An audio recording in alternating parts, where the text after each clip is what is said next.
Good morning, students. This is my first video after class test 1.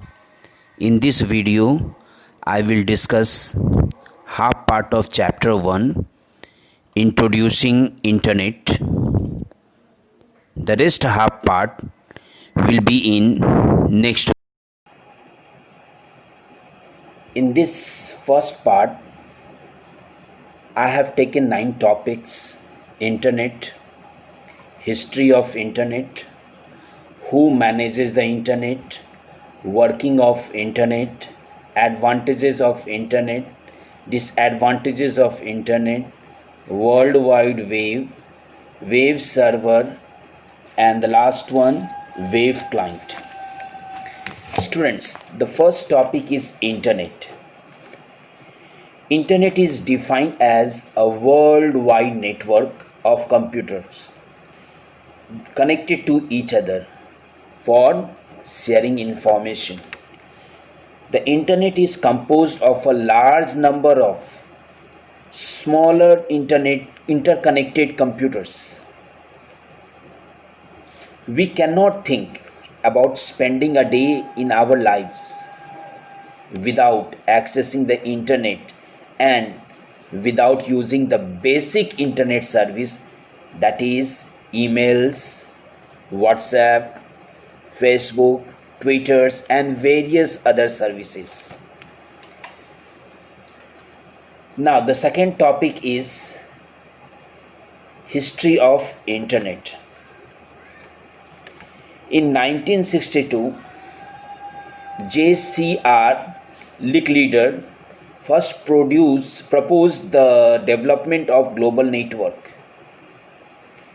In same year, he moved to DARPA, that is Defense Advanced Research Project Agency, and developed concept with another scientist, Leonard Kleinrock.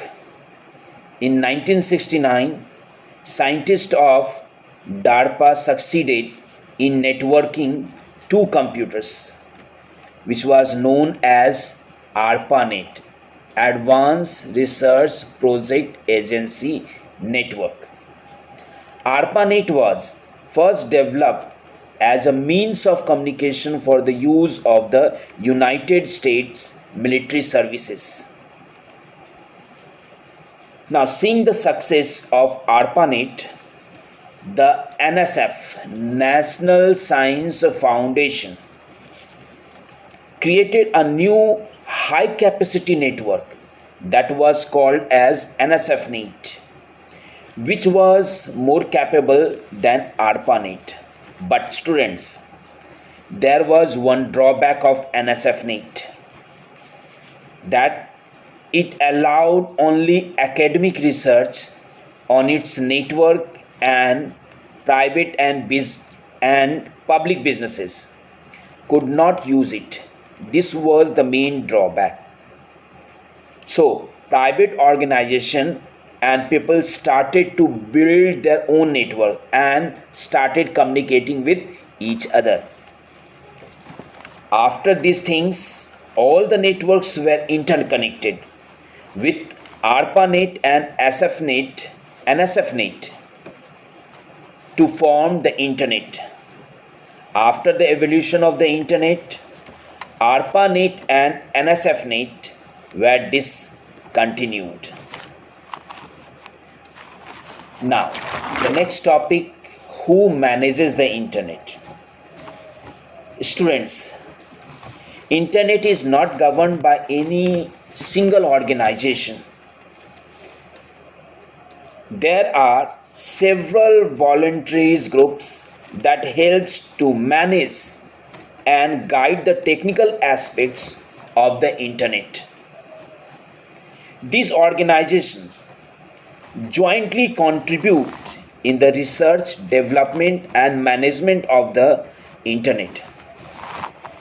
The three main organizations which contribute to governing the internet are IAB, IETF, Internet.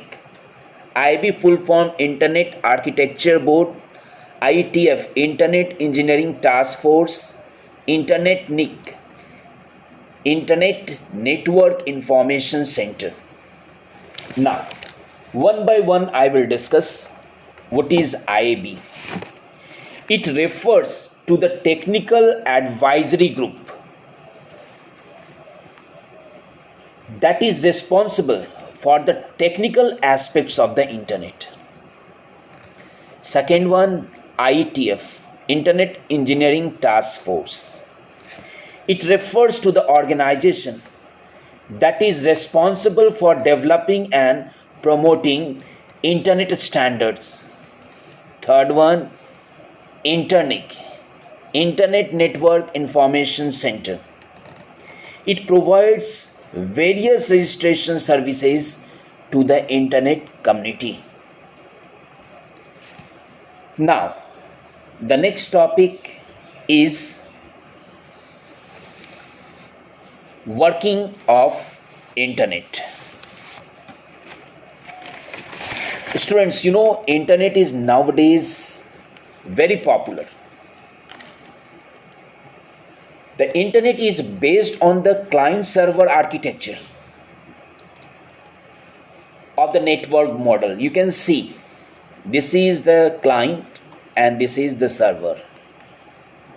A server computer, this is a server. A server computer is a core component of the network which provides services to the clients.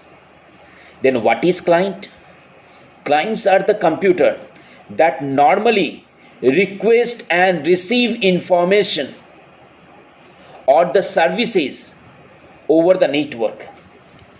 All computers on the internet communicate with one another using the TCP/IP.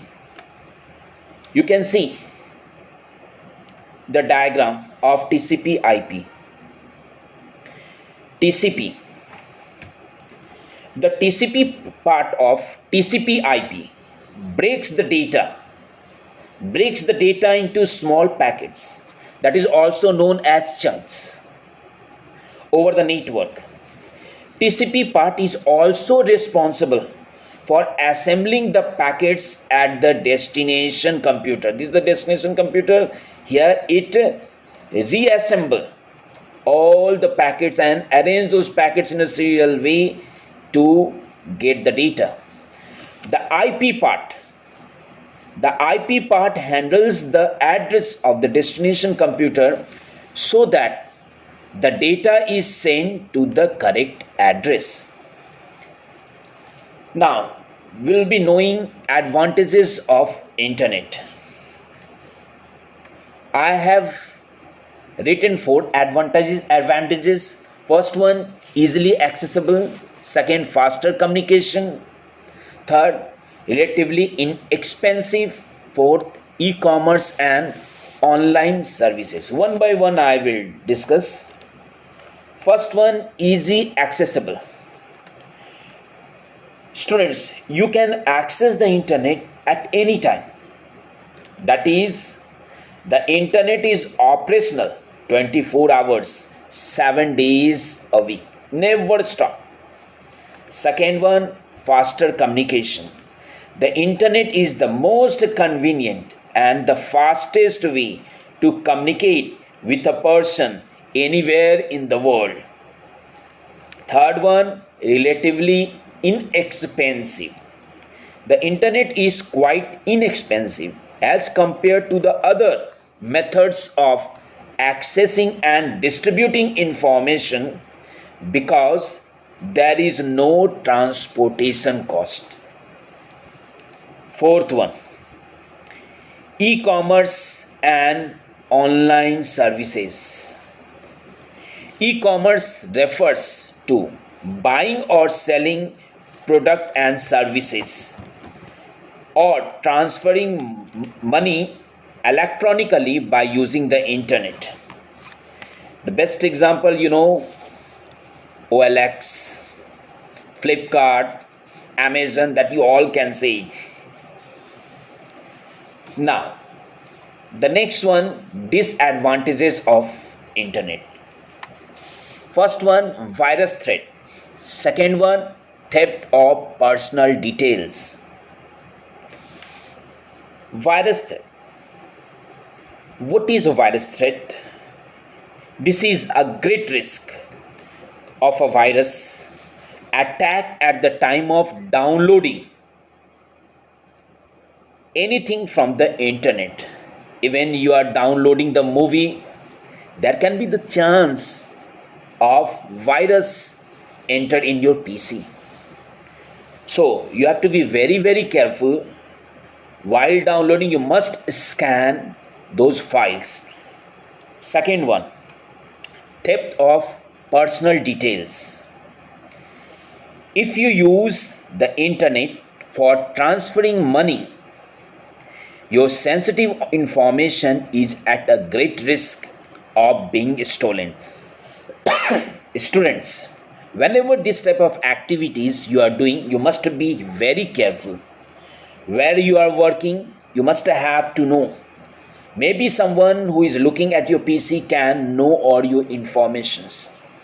So try to use your own PC, your own laptop, yes, for any type of work that is done by the help of internet. Now the next part is World Wide Web.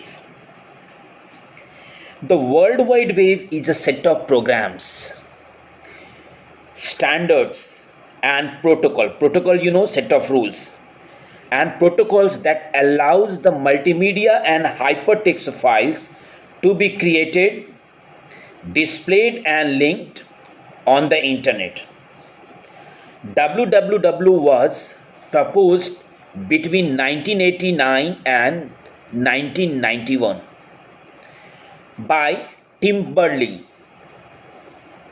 but became a reality with invention of HTML and a text browser in year 1990.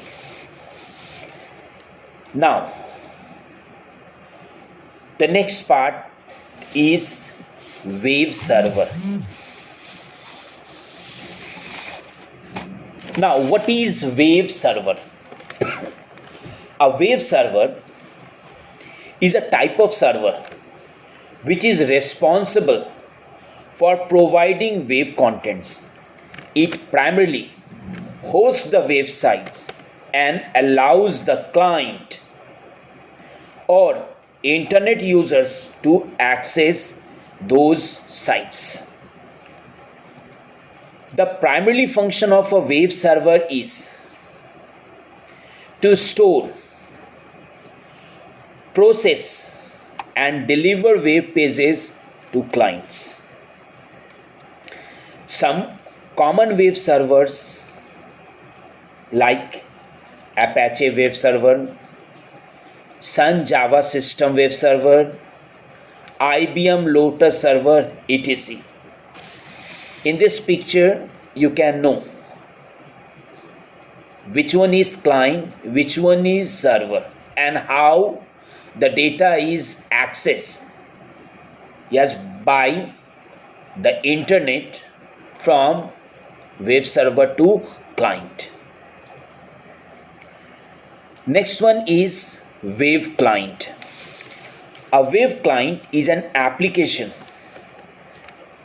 like you can say Internet Explorer, Google Chrome, Mozilla Firefox. These all are the web clients software. A web client is an application running on a desktop, notebook, smartphones that request and uses services provided by a web server. Now students, already 9 topics I have